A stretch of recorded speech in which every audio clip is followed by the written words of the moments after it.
So talk us through changing the water filter on this kettle then, please, Gav.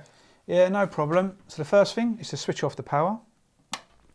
We then go up to the tap and activate the boiling water side of the tap to dispense all the hot water out of the system.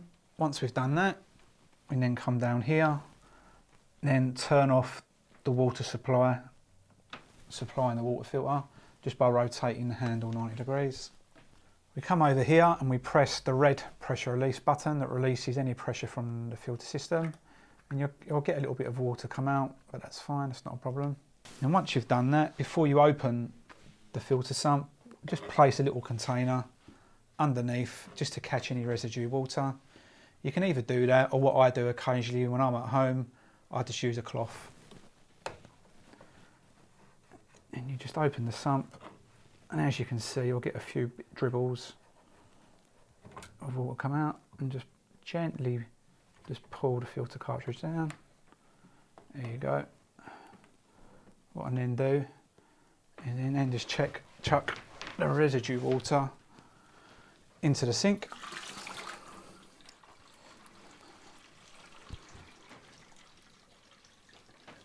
Then just dispose of the old filter cartridge.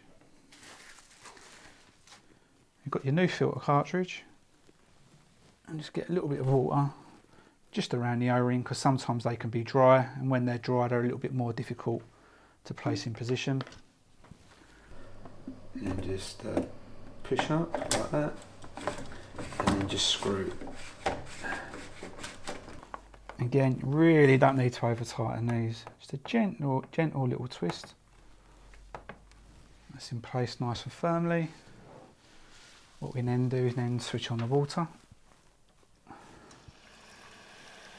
And once we've switched on the water, we then go up to the tap, then activate the filtered water.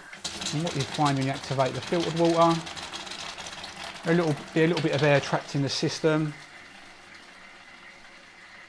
And once it's first activated, you'll get a little bit of blackness come through with the water. But again, that's quite normal, that's just carbon dust. So now that's all done. Then switch on the power to the system. Then once I've switched the power on, I then take it as an opportunity to reset the filter timer for another 6 months. And you do this by pressing the little button down, holding it down. That seems quite a long time, it's 4 to 5 seconds. The LED on the tap will shine red and flash, then go yellow. You'll hear a beep, and that's your filter timer reset.